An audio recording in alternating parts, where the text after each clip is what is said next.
Et puis de plus en plus, j'ai eu des projets qui m'intéressaient, des projets qui me touchent, enfin qui touchent ma sensibilité. Tout ce qui est, ce que je disais cinéma, mais tout ce qui est aussi écologie. Je trouve que l'illustration, pour moi, c'est vraiment un métier très sérieux. Et c'est une manière très sérieuse de s'impliquer, de s'engager dans ce qu'on veut que soit le monde et nos convictions, nos engagements. Tous ceux qui disent que c'est un métier, puisque on entend, hein, on entend souvent, c'est pas qu'on entend, mais c'est que c'est suggéré que c'est pas un métier vraiment sérieux. On fait ce qu'on aime, c'est notre passion, et en plus on travaille de chez nous. Moi, je le sens très souvent dans mon entourage. Non, non, moi je trouve que c'est un métier qu'il faut défendre, c'est un métier très sérieux. Euh, D'accord. voilà. Et j'arrive à en vivre, ça fait peu de temps, mais j'arrive à en vivre, à avoir des projets tout le temps. Coucou Oriane, comment vas-tu? Et ça va très très bien. Et toi? Bah très très bien, je vois que t'es dehors avec ce beau soleil, t'as bien raison. J'ai Euh, en profité, ouais. Bah oui, là il fait à peu près 28 degrés, hein. Je pense que, enfin je sais pas vers chez toi, mais je pense que c'est un peu pareil partout. Oui, Ça y est, l'été s'est installé pour de bon, on en profite, on essaye. puis on va pas se plaindre surtout. Bah merci du coup pour d'avoir accepté ma petite invitation. Merci à Euh, toi. pour commencer, je fais toujours ça pour mes petites interviews. Pour les personnes qui ne connaissent pas, est-ce que tu peux nous parler un petit peu de toi, nous raconter ton parcours, voilà, nous raconter un petit peu ce que tu fais. Oui, donc je m'appelle Oriane, c'est mon prénom. J'ai un parcours un peu pas très linéaire, un peu chaotique. Je suis pas arrivée à l'illustration comme ça. Je suis pas arrivée illustratrice comme ça. Je vais pas raconter tout dans les détails, mais en gros, comme je pense beaucoup d'illustrateurs, je dessine depuis que je suis toute petite. C'est ma passion. J'ai été inscrite dans un cours de peinture de 9 ans jusqu'à mes 18 ans. Le cours Jousseau que j'ai adoré. Donc, je suis vraiment entrée par la peinture. Ensuite, donc j'ai fait les beaux-arts après le bac. J'ai fait 3 ans aux beaux-arts. Ça m'a paru un peu obscur. Alors, c'était chouette parce qu'on touchait à tout. On faisait de la sculpture, de la peinture, de l'installation, de tout, sauf peut-être de l'illustration et du dessin. On nous poussait, voilà. On nous poussait pas vraiment je dirais, à penser un métier ou à penser quelque chose, à penser l'art appliqué, en tout cas. C'était vraiment, il fallait explorer un maximum, mais à aucun moment on nous parlait de la vie professionnelle. Mm. Et donc j'ai quitté les beaux-arts un peu en me demandant ce que j'allais faire. C'est vrai que Euh, c'est pas fait pour tout le monde. Enfin, moi j'ai pas fait les beaux-arts, mais bon, j'avais fait l'option art plastique au lycée. oui, Et pour le coup, bon, je trouvais ça bien dans un sens parce que ça t'ouvrait à l'art, chose que moi personnellement je connaissais pas du tout. Mais c'est vrai que quand toi tu veux dessiner et que t'aimes par exemple les Disney ou enfin tu vois le dessin de manière générale, bah tu te dis bah du coup c'est pas ça. Enfin, j'apprends pas à dessiner. Enfin, non, on n'apprend pas à dessiner aux beaux-arts. Et on n'apprend pas un métier surtout. ouais. Moi, j'avais l'impression de ne pas avoir du tout appris le métier. Ceci dit, j'ai appris vraiment à penser peut-être de manière différente, prendre de la perspective sur plein de choses, m'ouvrir à plein de choses. Et je regrette pas 2 secondes d'avoir fait les beaux-arts. À l'époque, je me suis un peu demandé et maintenant, je vois tout ce que ça m'a amené. Mais c'est vrai que donc, voilà, je suis sortie des beaux-arts et je suis passionnée de cinéma. J'avais envie de continuer mes études, donc j'ai enchaîné avec des études de cinéma et de l'éducation à l'image à la fac. J'ai beaucoup aimé la fac aussi, même si c'était très différent des beaux-arts, beaucoup plus académique. Ça m'a permis de voyager aussi, de partir un peu à l'étranger. Je suis partie aux États-Unis faire mon master 1. Ensuite, je suis partie au Canada faire un stage et ça m'a aussi beaucoup appris sur la manière d'enseigner qui est les États-Unis, c'est très différent de la France. C'est pas un enseignement. Ouais, c'est ce que tout le monde dit. Ouais, Mais ouais, du ouais. coup, on se rend pas compte. Enfin, comment. Ouais, voilà, il faut vraiment enlever tous les complexes et puis toutes les questions sont possibles. Alors qu'en France, je me souviens quand on connaissait pas quelque chose, un artiste ou un cinéaste, on se faisait taper sur les doigts. Donc ça m'a vraiment ouvert quelque chose. Et donc après, j'ai trouvé du travail en cinéma. J'ai bossé dans l'exploitation cinéma, un peu de la distribution aussi, la médiation. Et c'est pas facile d'en vivre. J'étais dans un endroit qui me plaisait pas vraiment. J'étais en Mayenne. Je voulais me rapprocher de Lyon parce que j'avais fait mes études de cinéma à Lyon. Et je sais pas pourquoi, je sais pas ce qui m'a pris, mais j'ai passé le concours de prof des écoles. Peut-être pour me Ok. rassurer, parce que j'aimais transmettre. Donc j'ai passé le concours de prof des écoles et là c'était la cata. Je me suis retrouvée dans l'éducation nationale. J'y suis restée quelques années. Ça me correspondait pas du tout. J'avais l'impression Du de coup, mentir. t'avais quoi comme élève? Enfin, c'était quel âge? J'ai eu de la petite section, ce qui était assez chouette parce que je pouvais faire de la patouille avec, je pouvais faire de l'art plastique, pas mal. Après, j'ai eu de l'ULIS, donc des enfants en situation de handicap. C'était vraiment très lourd. Passionnant, j'ai appris plein de choses, mais très lourd parce qu'on n'est pas formé, hein, très clairement. Et puis le cadre très rigide de l'éducation nationale, en fait, m'allait pas du tout. Et j'ai été très malheureuse. Et ça m'a servi. Voilà, je me suis vraiment dit, qu'est-ce que je veux faire dans ma vie? Je veux pas faire ça. Et qu'est-ce que je veux faire vraiment du reste de ma vie? Et en fait, l'illustration s'est imposée très, très rapidement. Et donc, j'ai tout quitté. J'ai quitté l'éducation nationale, c'est quand même quelque chose. Quand on dit qu'on quitte l'éducation nationale, les gens nous regardent bizarrement.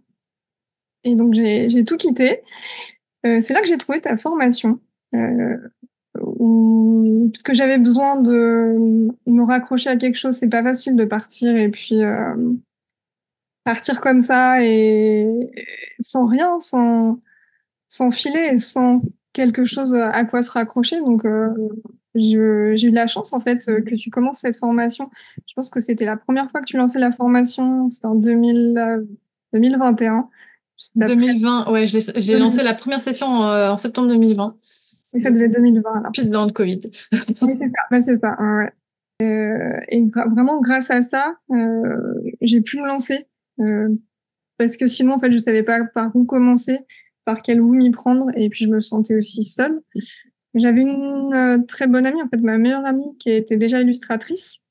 Euh, donc, c'est vrai que elle m'a beaucoup aidée, elle m'a donné des petits conseils, mais j'avais vraiment besoin de cette formation et c'est arrivé vraiment à point nommé pour moi. Euh, je pense vraiment que c'était la formation pour me lancer vraiment de manière professionnelle et pas juste faire mes dessins dans mon coin et pas savoir quoi en faire, un peu comme aux Beaux-Arts, quoi. Bah merci pour ces mots, ça me touche et c'est chouette. Je suis contente justement de pouvoir aider des personnes qui dans ta situation qui justement avaient besoin d'un petit coup de pouce et d'être guidées en fait. Maintenant, est-ce que tu peux nous dire depuis combien de temps tu es illustratrice? Comment tu as démarré, en quelle année précisément? Parce que tu nous as expliqué que tu avais suivi la formation donc en 2020, mais du coup, comment ça s'est passé après? Et est-ce que tu peux nous dire si tu vis aujourd'hui de tes créations? Et donc j'ai commencé, oui, c'est ça, en 2020, en plein Covid. C'était pas forcément l'idéal parce que moi je voulais vraiment commencer par tout ce qui était ma passion en fait, tout ce qui était culturel, le cinéma, faire des affiches de festivals. C'était pas du tout la période, étant donné qu'il y avait rien qui se passait. Mais j'en ai profité pour vraiment essayer de trouver un style, euh, d'avoir des illustrations vraiment plus professionnelles que ce que j'avais avant, de vraiment réfléchir en fait à l'illustration et mes dessins comme avec une direction en fait, vraiment réfléchir au fond ce que je voulais transmettre, comment, avec quelle matière j'utilise. Donc, étant donné que je viens de la peinture, j'utilise beaucoup de peinture. Je fais d'abord beaucoup de peinture, de la vraie peinture, pas de la peinture digitale, de l'encre. J'utilise beaucoup de matières. Je prends en photo, des matières, un peu tout ce que je trouve qui me plaît, que j'assemble. Et ensuite, je l'assemble avec ma tablette et puis mon ordinateur, donc numériquement. Mais voilà, je me suis vraiment cherchée comme ça. J'ai pris le temps de faire ça. Et c'est ce que ta formation aussi m'a appris, de prendre le temps et de vraiment aller au fond des choses, en fait. Et quand j'ai senti que j'étais prête, j'ai commencé à démarcher. C'est une chose assez... bah pareil, aux Beaux-Arts, on nous apprend pas ça du tout. Donc j'ai apprécié que tu nous enseignes ça. J'avais beaucoup aimé d'ailleurs l'interview qu'il y avait eu, je crois, de ta directrice, de ton agent, il me semble, et d'une directrice artistique aussi. Ça m'avait aidé à voir, parce que c'est un milieu qu'on connaît très peu en fait, à voir ce que ces personnes recherchaient et attendaient. Et je me suis lancée. J'ai envoyé des mails, et puis ça a commencé à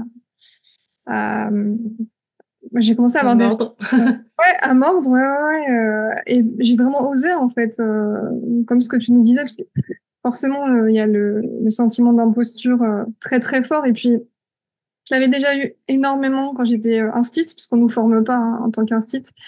Je l'avais tout le temps ce sentiment, et là je l'avais aussi, mais peut-être un peu moins. Je me sentais plus à ma place, et en fait, ça passe, ça casse, peu importe, c'est pas grave. Si ça passe pas, bon, les gens répondent pas. Ou parfois, les gens répondent très gentiment. D'ailleurs, le projet est pas possible, mais j'ai pas mal de réponses négatives, même encore assez sympas. Et puis, de plus en plus, j'ai eu des projets qui m'intéressaient, des projets qui me touchent, enfin, qui touchent ma sensibilité. Tout ce qui est, ce que je disais cinéma, mais tout ce qui est aussi écologie. Je trouve que l'illustration, pour moi, c'est vraiment un métier très sérieux, et c'est une manière très sérieuse de s'impliquer, de s'engager dans ce qu'on veut que soit le monde, et nos convictions, nos engagements. Tous ceux qui disent que c'est un métier, puisque on en entend, hein, on entend souvent. Ou c'est pas qu'on entend, mais c'est que c'est suggéré que c'est pas un métier vraiment sérieux. On fait ce qu'on aime, c'est notre passion, et en plus on travaille de chez nous. Moi, je le sens très souvent dans mon entourage. Non, non, moi je trouve que c'est un métier qu'il faut défendre, c'est un métier très sérieux. Euh, D'accord. voilà. Et j'arrive à en vivre. Ça fait peu de temps, mais j'arrive à en vivre, à avoir des projets tout le temps. Bah, c'est trop chouette. Ouais. Est-ce que tu peux nous parler un petit peu plus en détail de ta clientèle, avec quel type de clients tu travailles en général? Quels sont les projets les plus courants, on va dire, que tu peux avoir à réaliser? J'ai beaucoup de projets qui viennent du service public, mairie, commune, département. Là, dernièrement, j'en ai eu beaucoup. Des communes qui me demandent des affiches pour des événements, des cartes de vœux, tout type de projet pour leur magazine aussi. Là, je viens de passer un partenariat avec un nouveau magazine qui va apparaître avec la métropole de Besançon. Je les avais contactés il y a 2 ou 3 ans, et ils m'avaient jamais répondu. Et je crois que la chargée de communication ou directrice de communication avait noté mon nom quelque part, et en fait, elle l'a ressorti au moment de créer ce magazine. Et donc, j'ai eu la bonne surprise d'être... voilà, là, je fais leur couverture, je fais les portraits. Et ça, c'est chouette. C'est quand on démarche, en fait, il faut pas se dire que la semaine prochaine, ça va donner quelque chose. Parfois, ça arrive, hein. Dans la presse, ça arrive. Mais souvent, c'est vraiment au long terme. Il faut être un peu patient. C'est vrai que quand C'est on planter des graines, quoi. c'est vraiment planter des graines, ouais. Ouais, ouais. Par exemple, dans la presse, j'ai bossé dernièrement pour Télérama, Le Pèlerin, d'autres magazines, un magazine belge, Naturel aussi. Et ça, par contre, c'est vraiment du tac au tac. Faut tomber au moment où ils ont besoin de quelqu'un. Et si le book intéresse, souvent moi j'envoie un book avec une sélection d'illustrations qui correspond à ce qu'ils recherchent, au thème, etc. Et parfois c'est le lendemain, ils t'appellent, et c'est à rendre pour le brouillon, à rendre pour dans 3 jours, et le final pour dans une semaine. Donc là, faut être très Réactif, ouais. ouais. Quand tu dis que tu envoies ton book, c'est que tu l'envoies en PDF? Oui, Tu j'envoie envoies mon une sélection de... sélection attachée au mail. Je Ok. propose toujours d'aller voir mon Instagram et mon site internet, mais j'ai remarqué que quand j'envoyais mon book avec quelques illustrations vraiment ciblées, ça marchait mieux. Au Télérama, c'est comme ça que je l'ai eu. le pèlerin aussi. Du coup, ils ont tout de suite. En plus, si c'est ciblé, ça leur parle plus Oui, et ils voient l'effort aussi que tu as fait de leur proposer des choses vraiment ciblées. Ça, c'est toujours chouette, je pense, pour un oui. client. C'est vraiment un travail très différent. La presse, ça va vite. Faut réfléchir vite. C'est un travail que j'aime bien, mais j'aime bien aussi avoir le temps de réfléchir. Là, par exemple, ça fait 2 ans que je fais l'affiche pour un festival cinéma et nature environnement à Grenoble. Euh, on a à peu près 4 ou 5 mois pour penser et ça laisse le temps d'avoir quelque chose de très abouti. J'aime bien aussi. Trop bien. J'ai une copine qui habite à Grenoble, je lui dirais. C'est un super festival qui a lieu en novembre tous les ans. Trop bien. Bon, trop cool. Pour le cinéma et la nature. Mais en fait, si on résume, alors tu me diras si tu es d'accord avec ça, mais on peut dire que ta cible, c'est quand même c'est l'univers de la culture, en gros. Alors, tu parlais d'écologie aussi, mais comment tu définirais, toi, Je dirais culture, oui, complètement. Ok. Ouais. Alors, est-ce que c'est un choix volontaire, donc de ta part, enfin, j'ai cru comprendre que oui. Et est-ce que tu penses élargir plus tard cette cible quand tu seras, je sais pas, que tu auras quelques années encore de plus devant toi et que tu voudras toucher, par exemple, un public plus large? Alors mon rêve, je l'ai pas encore accompli, ce qui est bien, hein.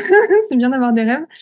C'est de pas d'aller dans l'illustration pour enfants dans l'édition. D'ailleurs, on me demande toujours ah, t'es illustratrice, tu fais des livres pour enfants. À chaque fois, je suis là, non, pas du tout. J'aimerais vraiment faire de la couverture de livres, de romans pour adultes. C'est quelque chose que j'ai jamais réussi. J'essaye, hein, mais j'ai jamais encore réussi à obtenir ce créneau. Et alors, tu pourrais me dire que c'est encore la culture, hein, Ouais, je pense que tu as un book qui s'y prête bien, en tout cas. Ouais. ben, voilà, c'est vraiment pour moi, c'est ma prochaine étape. Après, je suis très contente à l'instant avec ce que j'ai, mais c'est vrai que toucher l'édition, j'aimerais bien.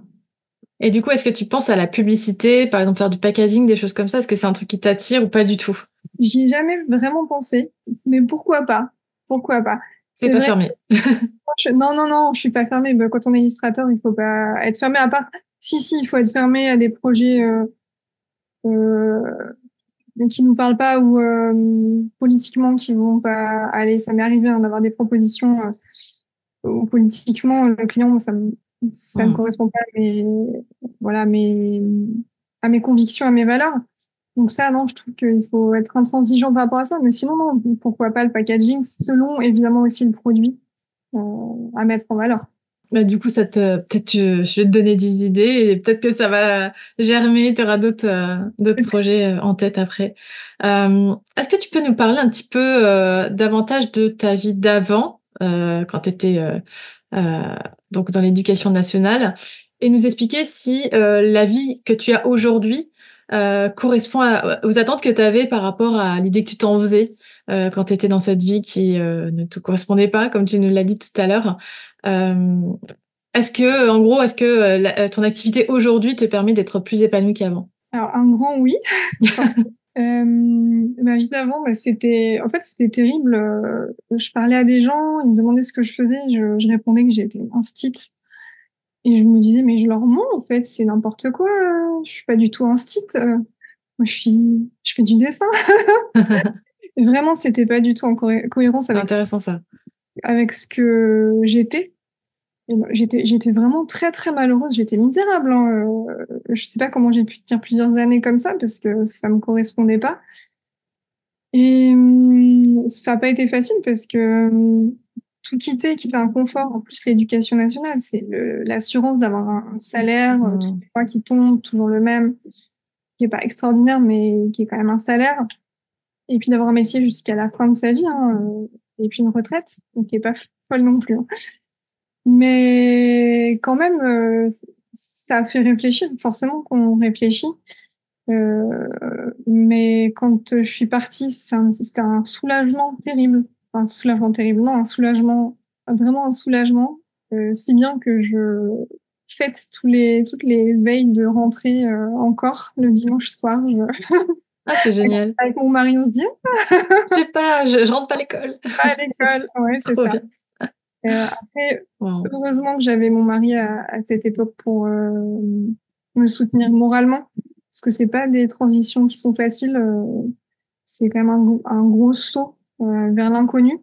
Heureusement que j'ai eu ta formation et d'ailleurs, grâce à ta formation, on avait un groupe Facebook et dans ce groupe Facebook, j'avais vu qu'une fille suivait la même formation en même temps à Lyon, parce que j'étais à Lyon à l'époque. Et on s'est rencontrés et en fait, on est devenus copines. Virginie Ménaud, qui fait Trop bien. des super choses. Elle est partie dans l'illustration d'arbres généalogiques.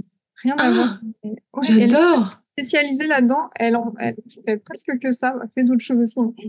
Elle est très douée et ça marche bien pour elle.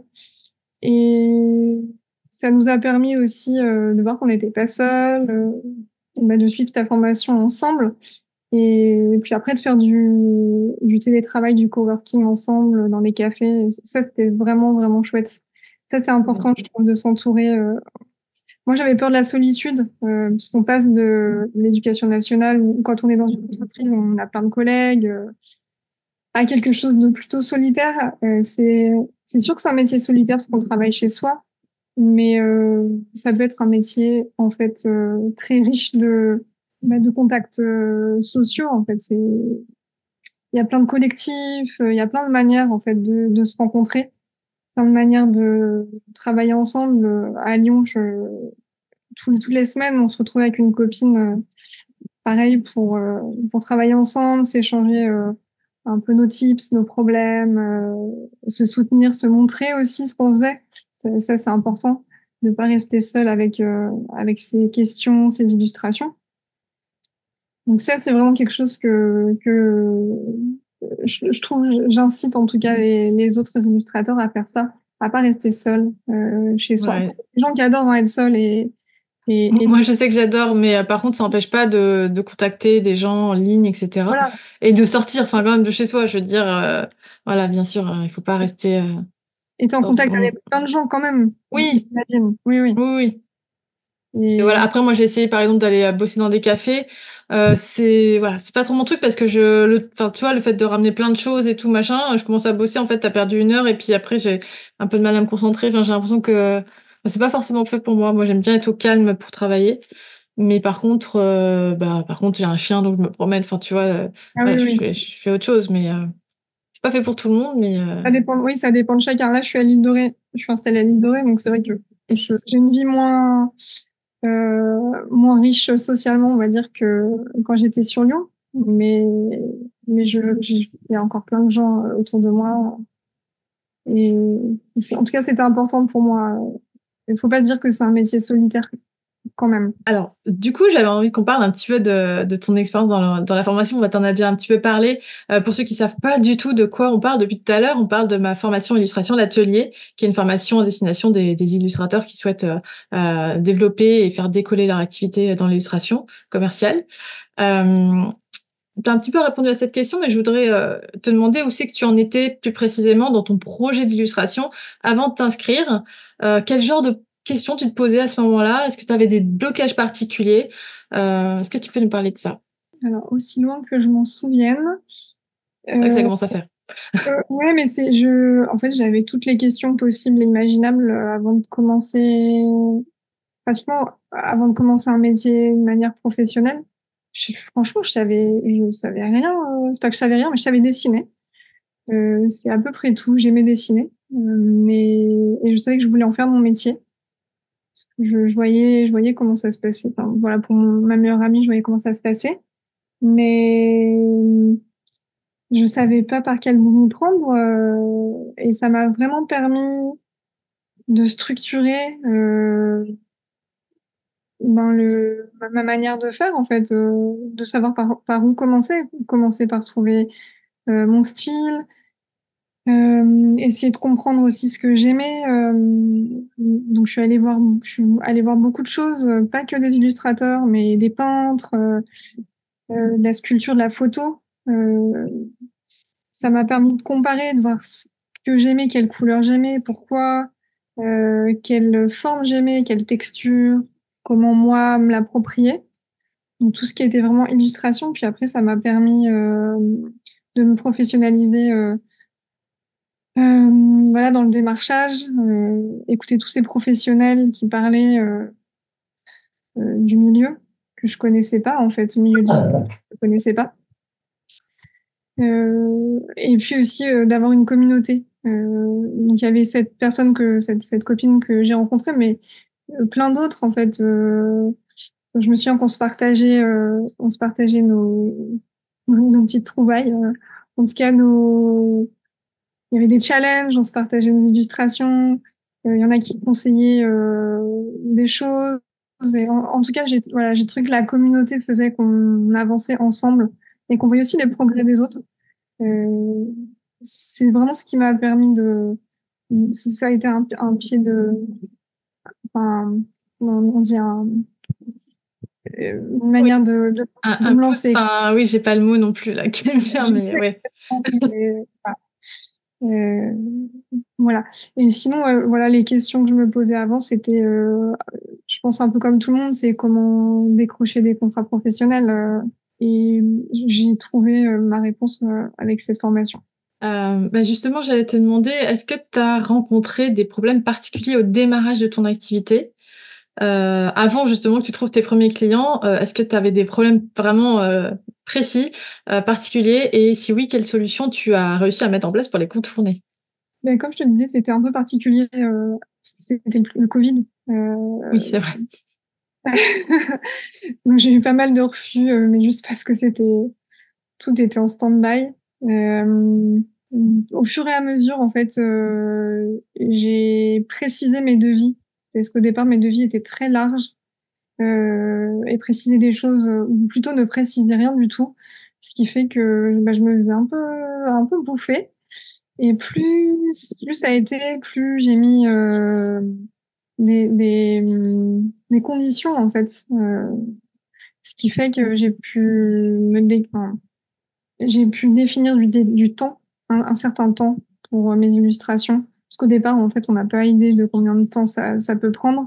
Et plus ça va, plus j'ai précisé les choses. Et c'est comme ça, je pense qu'on peut arriver à en vivre, parce qu'en fait, on peut pas accepter 10 projets en même temps si on n'a pas fixé de limite. Je dirais que c'est avec l'expérience que j'ai réussi à comprendre ça.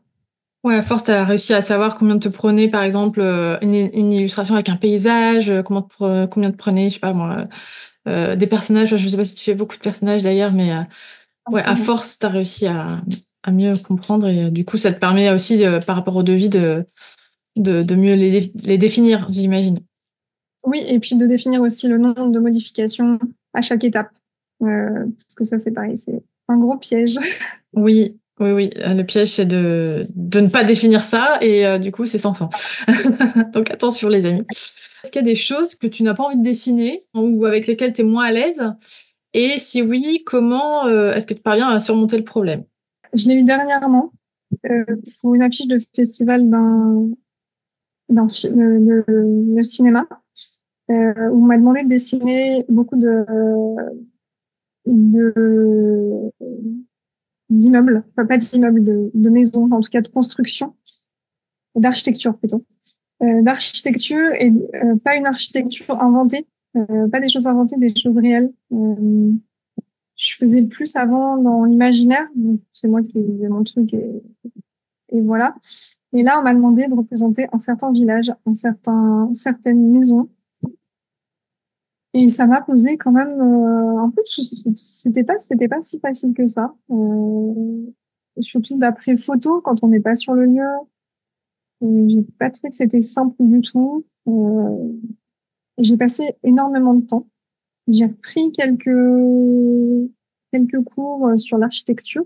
Je vais pas mentir. Parce que je pense qu'on a de toute façon toujours besoin de se remettre à jour sur certaines données. Et puis j'ai arpenté Google Street aussi. Mais ouais, du coup, tu trouvais que c'était plus difficile de dessiner des bâtiments d'après photo? Oui, parce qu'on me demandait pas de dessiner la photo en fait. La photo c'était juste un indicateur.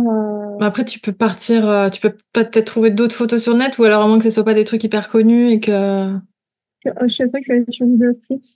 Ouais, oui. Et même ça, en fait, pour dessiner quelque chose qui me plaisait, C'est pas j'ai un peu facile. mes bases de dessin d'architecture. Et c'était un challenge, parce que je l'avais jamais fait. Et je pense qu'on en a toujours des challenges, et c'est toujours, on se demande est-ce qu'on accepte, est-ce qu'on n'accepte pas. Et d'ailleurs, j'en parle parce que j'ai envie d'en parler là de ce contrat qui était un peu particulier. Ils m'ont abordé en me disant que ils avaient déjà créé la fiche avec l'intelligence artificielle. Ouais. Ouais. C'était quoi? C'était un croquis ou c'était vraiment au départ ce qui se comptait sortir Non, non, non. En fait, ils se sont servis d'intelligence artificielle pour voir ce qu'ils voulaient exactement. Ouais. Ok. Il y en a de plus en plus apparemment qui font ça, des clients. Et très étonnée. C'était la première fois. Et donc, ils m'ont sorti ça. Et il y en avait 2 ou 3 propositions d'affiches.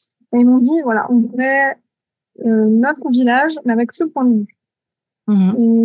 Et c'est vrai que ça m'a décontenancée parce que comment avoir l'imagination et être encore libre quand on nous impose quand même un cadre. Ouais, je sais ce que tu veux dire. Ouais, c'était pas si évident que ça. Et je les remercie quand même de ne pas avoir utilisé cette affiche et de faire encore appel à des vraies personnes, des illustrateurs.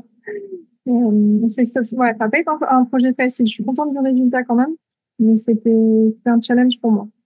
Bah, je voulais quand même dire que en fait, c'est pour ceux qui nous écoutent, c'est vrai que l'illustration commerciale et je pense quand même l'illustration de manière générale, c'est quand même un métier où il faut savoir s'adapter. Et quand on dit s'adapter, ça veut pas dire s'oublier, mais justement, c'est de trouver un moyen de pas s'oublier, mais de s'épanouir en faisant quelque chose qui, à première vue, nous botte pas trop, nous inspire pas trop, mais de trouver un moyen justement de prendre du plaisir, d'y mettre sa patte, etc., etc. Et c'est pas forcément facile. Des fois, moi, ça m'est arrivé, il y a eu des projets où ça m'est peut-être arrivé une ou deux fois dans mon activité où vraiment, ben, l'inspiration n'était pas au rendez-vous et du coup, j'ai fait du scolaire, quoi, on va dire. Mais en plus de ça, j'imagine que oui, quand on te propose un truc avec l'intelligence artificielle, c'est encore plus difficile de mettre son grain de sel, quoi, j'ai envie de dire. Donc, mais bon, je pense que c'est toujours possible. Ça permet, enfin, il y a des contraintes plus rigoureuses, on va dire, et plus strictes, mais voilà, faut toujours essayer de mettre cette petite touche d'originalité et sa patte, quoi. Je pense que c'est essentiel pour s'épanouir en tant que créatif de manière générale, quoi. C'est toujours cet entre-deux du client qui nous demande quelque chose, qui nous impose quand même quelque chose. Et nous, ce qu'on va y apporter et comment on va le mettre en forme. Et oui, voilà, de pas s'oublier, de pas oublier qui on est, tout en gardant quand même un cahier des charges qui peut être assez strict. Et je trouve quand même que l'illustration, c'est très, très chouette parce qu'on peut aller sur plein de versants différents. Et moi, il y a des contrats où j'ai appris énormément de choses. J'ai fait des illustrations pour une pépinière, où j'ai appris à dessiner des pieds de vigne. Et comment on coupe les pieds de vigne. Maintenant, je suis capable d'avoir un pied de vigne dans mon jardin. Et au départ, c'était pas hyper fun. C'était pas le projet le plus glamour du monde. Mais j'ai trouvé un intérêt et j'ai quand même réussi à intégrer mon style et puis à me faire plaisir. Mais du coup aussi du point de vue du client, je trouve que un illustrateur il va ramener un petit peu de magie aussi. Enfin c'est un peu le but parce que bon évidemment on peut faire appel à l'intelligence artificielle, il y en a qui vont faire ça et c'est les mêmes qui utilisaient des photos gratos ou qui les piquaient sur le net ou quoi, enfin ou qui achetaient une photo vite fait histoire de dire il y en aura toujours, il y en a toujours eu. Maintenant c'est l'intelligence artificielle, il y en aura toujours. Ça c'est voilà, faut pas s'inquiéter par rapport à ça. Moi, je pars du principe, je dérive, c'est pas ce que je voulais dire, mais je pars du principe, si vous posez la question, je parle aux gens qui nous écoutent, que il y aura toujours des clients comme ça, et que c'est pas une perte en soi, puisque c'est des clients qui auront jamais voulu mettre la main au portefeuille pour faire appel à un vrai illustrateur, un vrai artiste. Un artiste aura toujours sa patte, aura toujours voilà quelque chose à apporter, et il y a encore des clients qui existent, qui ont envie de ça, qui ont envie d'avoir de travailler avec un être humain, avec un vrai artiste, justement pour la valeur ajoutée quoi. On ajoute avec notre regard, notre sensibilité. Notre âme, parce que c'est quand même ça aussi. Ça peut être des points d'âme, en fait. Une illustration d'intelligence artificielle, c'est un ordinateur. que d'un point de vue client, nous, on leur apporte un peu de magie aussi, on leur donne un peu de paillettes avec notre petite touche justement, comme tu disais, notre supplément d'âme. Donc ça, je pense que les illustrateurs ont encore une longue vie, enfin voilà, dans le futur, parce que je sais qu'il y a plein de gens à qui ça fait peur, mais je pense qu'on a toujours eu peur de toutes les technologies qui ont pu arriver, voilà, au fil du temps. Je pense que ça peut être un super outil. D'ailleurs, l'intelligence artificielle, une fois qu'on l'a pris en main, j'en avais parlé avec Florence Gendre. En fait, elle l'utilise pour faire des croquis ou parfois pour trouver un angle de photo, de vue qu'on trouve pas, qui est un peu particulier. Donc, je pense que tant qu'on s'en sert comme ça peut être un outil qui est positif pour nous, les illustrateurs. Et je pense que c'est comme ça qu'il faut essayer de le voir. Je sais pas ce que Oui, t'en penses. la photo, je pense que effectivement, ça a toujours existé. On s'est dit que la photographie allait tuer la peinture. Il me semble qu'on peint toujours et qu'il y a toujours des artistes peintres. Donc, oui, je pense qu'il y a une longue vie encore à l'illustration, au dessin et surtout à l'humain. Que les jeunes générations vont se rendre compte de ça aussi, que l'humain est primordial par rapport à tout ce qui est machine. Ouais, mais je pense qu'il y a beaucoup de gens qui en doutent, qui se disent, enfin, qui pensent que tous les clients, le seul intérêt, enfin comment dire, le seul objectif des clients, c'est le profit, le fait de payer moins cher, etc. Ça, c'est vraiment une question d'état d'esprit à changer parce que tout le monde n'est pas comme ça. Enfin, voilà. Non, et puis il y a aussi, moi j'ai affaire à pas mal de clients qui mettent aussi en avant les artistes par exemple d'une région. Là, le département de la Charente-Maritime, j'ai fait une illustration pour leur magazine et à chaque fois ils veulent mettre en lumière un artiste de la région. Donc, tu nous as parlé un petit peu de ton parcours, etc. Est-ce que tu peux nous expliquer un petit peu, selon toi, quelles sont les méthodes qui t'ont permis de développer et faire décoller ton activité d'illustratrice? Donc, pour moi, la première étape, c'est quand même de réaliser son book, même si le book, pour moi, il est en perpétuelle, on disait perpétuelle évolution. Mais déjà, à partir de ça, ce qui permet après aussi d'avoir du contenu pour son site internet, éventuellement les réseaux sociaux. Je trouve que le site internet c'est déjà très très important. Créer son site internet pour montrer le sérieux en fait de notre entreprise. C'est vraiment le plus important, je trouve, que Facebook, Instagram ou d'autres réseaux sociaux. Mais pour faire ce site internet, il faut du contenu, quoi. On peut pas juste faire un site internet avec rien du tout. Donc, faut vraiment créer son book, créer son identité, créer son book. Ensuite, prendre confiance en soi avant de se lancer. C'est pas quelque chose de facile non plus. C'est une étape qui est énorme. Je pense que ta formation y est pour quelque chose. Et puis, on a vite fait de se dire, en regardant les réseaux sociaux, oh là là, celui-là, il réussit dans ça, il réussit dans ça, moi, j'y arriverai jamais. Et c'est essayer de dépasser ça, à un moment donné, de plus regarder trop autour de soi et puis de foncer, en fait. Je ne vais pas foncer tête baissée, mais y aller, de Il y a dire qu'on des œillères, quoi. ouais, on n'a rien à perdre et prendre confiance en son travail aussi, de se dire qu'on est capable de le faire. C'est pas enfin, pas parce que il y en a plein voilà, qui n'y arrivent pas hein, dans l'illustration. C'est sûr que on n'est pas tous. C'est pas facile, mais de se dire aussi que y en a qui y arrivent et que nous aussi on peut y arriver. Voilà. Carrément. Je Et suis d'accord. après c'est au fur et à mesure, quoi. Ça vient au fur et à mesure. Moi j'apprends encore et je suis encore, j'utilise les étapes, je suis encore il me semble qu'il me reste encore plein d'étapes et je suis un bébé en fait, un bébé illustratrice. Même si j'ai des projets, même si j'en veux, c'est toute sa vie qu'on apprend. C'est vrai.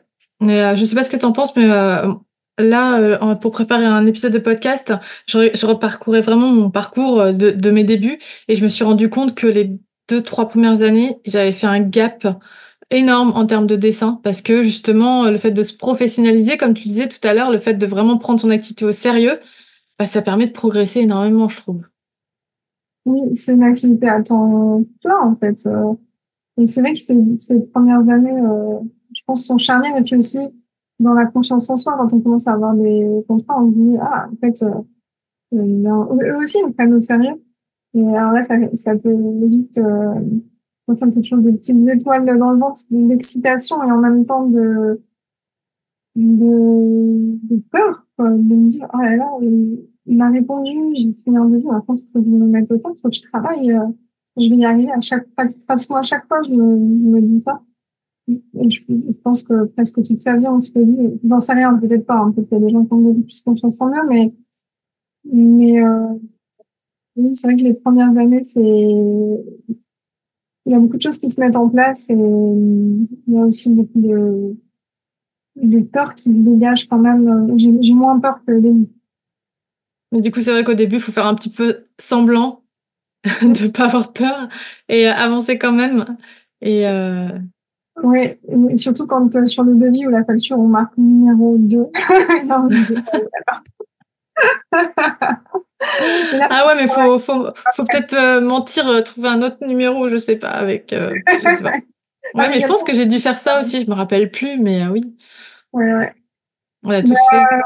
oui, oui, oui, il faut... Deux numéros. Ouais, c'est ça. Trop drôle. Mais ça fait partie du jeu et de toute façon, tout le monde commence un jour. Hein. Bah oui, bah oui, oui, oui. Et C'est vrai. il y a un conseil que je trouve, je sais plus si c'était un podcast ou c'était une newsletter que j'avais faite, c'est moi qui m'a beaucoup servi, de pas se contenter, tu nous conseilles de pas se contenter de regarder à l'échelle locale, parce qu'on a tendance à faire ça quand on commence, parce que ça rassure, parce que souvent c'est des gens qu'on connaît, des amis d'amis, etc.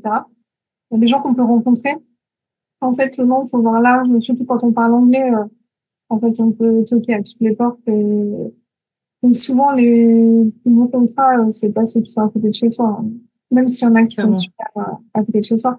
Mais et puis c'est bien aussi de travailler avec des gens localement. Hein, je dénigre pas ça du tout, mais faut pas se mettre des barrières, je pense. Je suis tout à fait d'accord avec ça. Et en plus, bon, bah, par expérience, moi, je dirais que si on veut vraiment vivre correctement, ben, on va être vite restreint en travaillant avec des gens de façon régionale ou quoi. Déjà en voyant de façon nationale, voire internationale. Et je rajouterais aussi que même si on parle pas anglais, aujourd'hui, il y a Google Trad, il y a plein d'outils. Même ChatGPT, voilà, vous rentrez le mail de la personne dans ChatGPT, il vous répond. Enfin voilà, on a quand même pas mal d'outils qui permettent de communiquer par mail sans avoir besoin en vrai d'être bilingue. Donc Oui, profitons-en quoi. complètement. Oui, oui. Même des pays non anglophones, c'est possible aussi. Tout se fait pratiquement en anglais. Moi j'ai bossé avec des Allemands et des Chinois, donc franchement ça aurait été compliqué si Ah on oui, parlait en anglais, mais pas apprendre toutes les langues. non, on peut pas apprendre toutes les langues, mais c'est pas une barrière quoi sur le net en tout cas. Ah oui, Bah on non. a des métiers artistiques, donc l'art ça a pas de barrière en fait.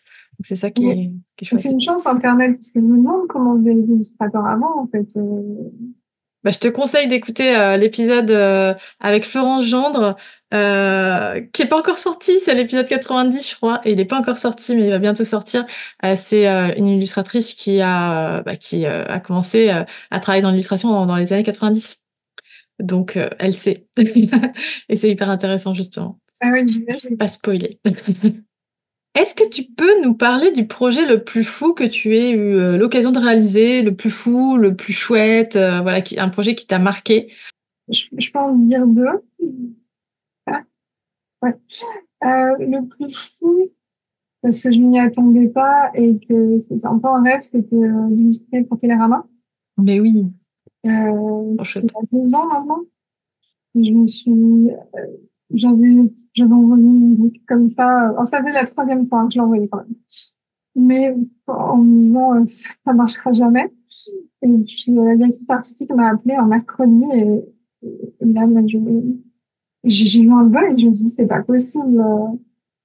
Et voilà, ça a vraiment été un début de vraiment, j'ai pris confiance en moi, peut-être grâce à ce contrat. Je me suis prise encore plus au sérieux.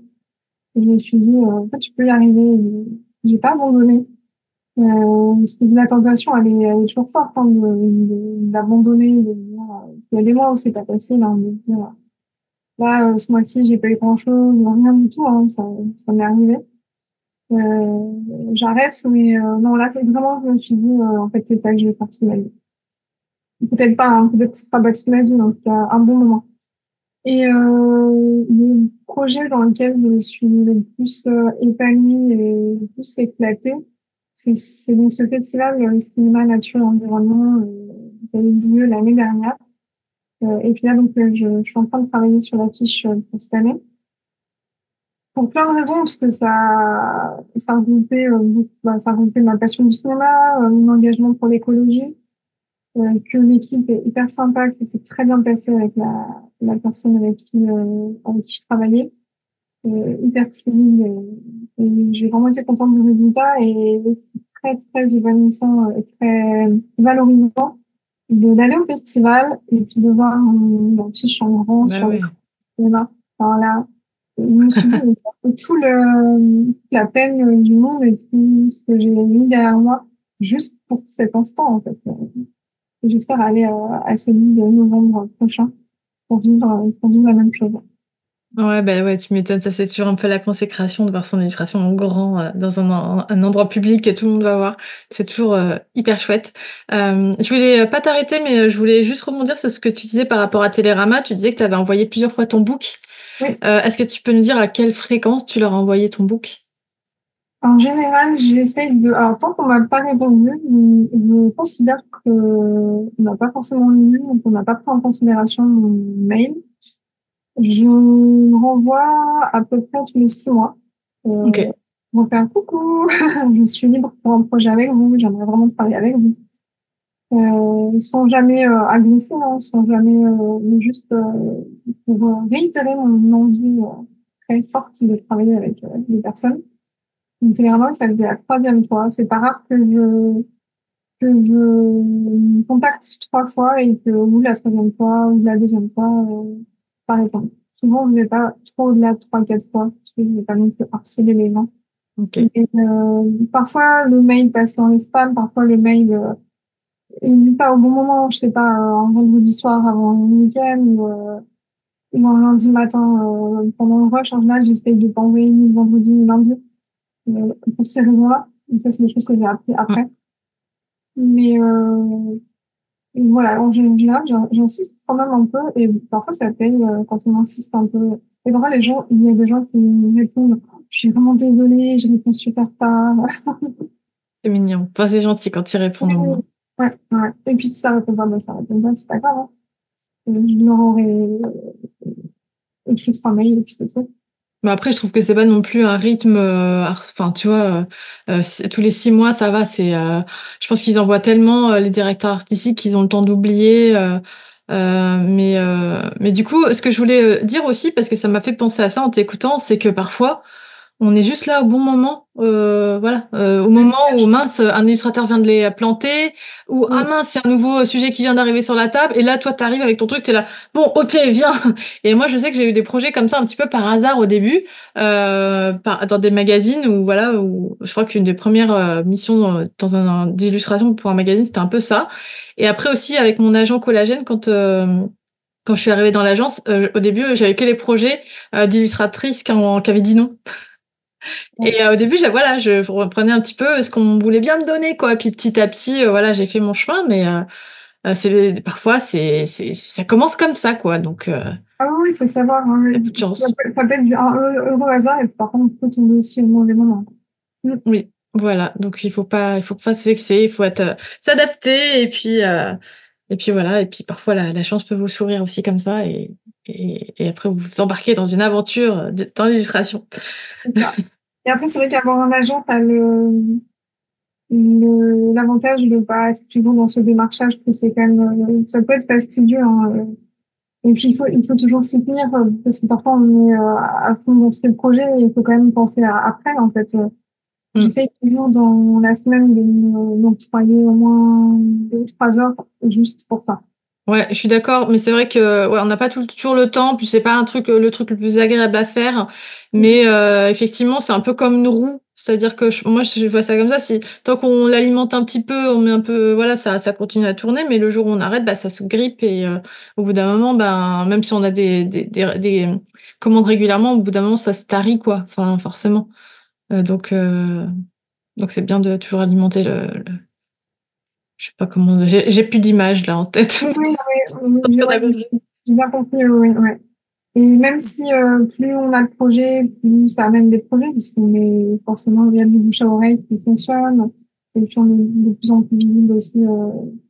Mais il faut quand même continuer à démarcher. Ouais. Ah oui, c'est ça que je voulais te dire aussi, c'est que moi, même avec mes agents, j'ai toujours continué à démarcher. J'ai toujours continué à communiquer, etc., comme si j'étais toute seule. Parce que je considère qu'en fait, en tant et en fait, j'ai bien fait parce qu'au final, là, ce que je fais, c'est plus du tout de l'illustration. Et heureusement que j'ai continué à développer ma notoriété parce que bah, ça m'a permis après de faire autre chose. Et on sait jamais en fait de quoi l'avenir sera fait. Donc je pense qu'il faut jamais mettre tout, enfin, c'est tellement important. Je pense qu'il faut pas mettre tout ça dans les mains de quelqu'un d'autre. Parce que je dis ça parce que je sais que certaines personnes détestent communiquer, préfèrent se concentrer sur le dessin, etc. Et moi, j'ai envie de dire, bah, pareil que pour les projets qui sont pas hyper sexy, il faut trouver un moyen de s'éclater dans sa communication, parce que c'est dans le développement de son entreprise, parce que peut le faire, personne ne peut le faire mieux que vous. Et il faut pas faire l'impasse, quoi. C'est dangereux de faire l'impasse, je trouve. Après, je crois que ça dépend des contrats avec les agents. Je sais pas si on a le droit de démarcher avec tous les agents et selon tous les contrats. Ça dépend, effectivement, ça se négocie, toutes les clauses se négocient, quoi. Donc, faut voir avec les agents, mais en tout cas, si vous pouvez pas prospecter, vous pouvez toujours communiquer, histoire de vous rendre visible sur la toile, etc., etc. Voilà, il y a toujours moyen de développer votre notoriété et de continuer à développer tout ça de votre côté pour pas tout laisser à quelqu'un d'autre, quoi. Oui, c'est Voilà. important. Ouais. Ouais, parce que je pense on est aussi voilà, c'est ça que je voulais dire aussi, c'est que en tant qu'artiste on est aussi une marque, quoi. On peut voilà, et à l'avenir peut-être on aura envie de faire autre chose, et on n'est pas juste un salarié, quoi. On est voilà, donc ça c'est hyper important d'en prendre en compte aussi. On a toutes les casquettes, quoi. Donc, la communication, ça en fait partie. Tout à fait, ouais, je suis d'accord. Est-ce qu'il y a quelque chose dont on n'aurait pas parlé et que tu aurais souhaité aborder? Je dirais que c'est important quand tu parlais des étapes et la démarche, je trouve que c'est important d'avoir un fichier qui retrace justement tous les clients qu'on a démarchés dans les différents secteurs. Moi, j'ai un fichier avec plusieurs onglets, avec presse, avec tout ce qui est services publics, donc communes, etc. Euh, Ensuite, tout ce qui est lieu culturel, et je mets à chaque fois, voilà, j'ai démarché telle date, à relancer telle date, et j'ai des rappels. Et Mais du coup, sinon, il y avait un Google Sheet dans la formation, je sais pas si tu avais fait gaffe. je crois que je m'en étais servi. Après, je l'avais mis à ma sauce, mais oui, oui, oui, oui, oui. Il me semble que je m'en étais servi. Ça me serait pas venu à l'idée, en fait, de le faire, parce que j'avais jamais eu d'entreprise et que j'avais jamais eu à démarcher, quoi. Donc, oui, c'est des outils comme ça qui sont importants, en fait. Même quand c'est vraiment crucial. Ouais, c'est vrai qu'en plus dans la prospection, il faut faire gaffe parce que je sais pas toi, mais moi au début, j'étais pas très organisée parce que voilà, j'avais pas, et ça m'est arrivé d'appeler parce que j'appelais aussi 2 fois la même personne d'affilée. La honte, quoi. Franchement, la honte, quoi. Donc après, je me suis dit non, on va faire ça mieux. On va mettre les dates, on va mettre les trucs et tout parce que Ouais, il faut être sérieux. Puis faut la pas se faire personne, griller non plus, quoi. C'est puis aussi la personne avec qui on a eu contact, parce que aussi les gens parfois changent de boîte ou changent de magasin. c'est vrai. Euh, et ça, c'est vrai que c'est important, le mail. Bah du coup, ils changent de mail souvent. Souvent, ils changent de mail, mais on peut avoir affaire 2 fois à la même personne, mais pas dans la même entreprise. Ah ouais. Ouais, du coup, ouais, c'est plus difficile de se rendre compte, mais oui, c'est après, c'est si on l'a au téléphone ou des trucs comme ça.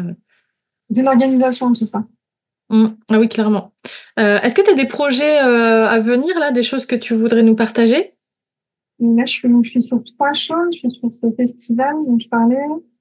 Je suis sur une affiche, alors pour le coup, c'est quelque chose de très local, mais je m'éclate à faire ça. Une affiche d'un festival de peinture qui a lieu à l'île de Ré. Et je leur termine leur affiche là pour août.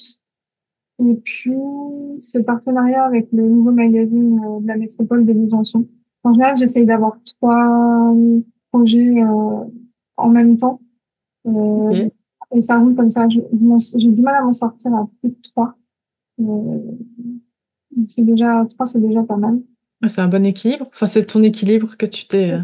Voilà. Et puis, ce que je fais aussi depuis quelques temps, qui complète mon activité, c'est je fais un peu d'éducation à l'image, qui mêle art plastique et cinéma, en bibliothèque, cinéma, MJC, ce genre de choses. Ça me permet de continuer à avoir le contact avec les enfants, transmettre.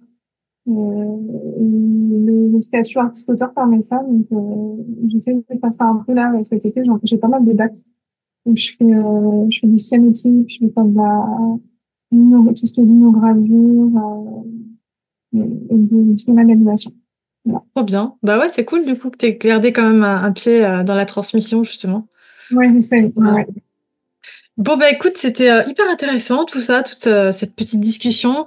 Bah merci encore, merci pour ton temps, vraiment, et merci pour tout, pour cet échange, parce que bah, j'ai appris des choses, moi, sur l'univers de la culture que je connais un peu moins. En tout cas, je te remercie d'avoir pris le temps, alors, avec ce grand soleil, de répondre à mes questions. Ouais, Et, tu m'as trouvé des soucis techniques, mais ouais, normalement, les auditeurs et les spectateurs, comment on dit, les gens qui vont écouter ou voir cet épisode ne devraient pas trop voir tout ça, puisque ça va être coupé. et puis Mais à bientôt alors. oui, à bientôt et hâte de continuer à suivre tes aventures sur le net et sur les réseaux. Bye bye! Bye bye.